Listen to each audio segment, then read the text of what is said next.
కోనసీమ జిల్లాలో అధికారులు పారదర్శకంగా ఏ విధమైన తప్పిదాలు లేకుండా రీసర్వేను సజావుగా నిర్వహించాలని కలెక్టర్ మహేష్ కుమార్ ఆదేశించారు.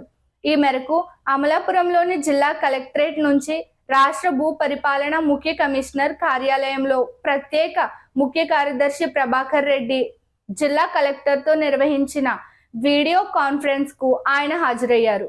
జిల్లాలో చేపడుతున్న రీసర్వే వివరాలను ఆయన తెలిపారు.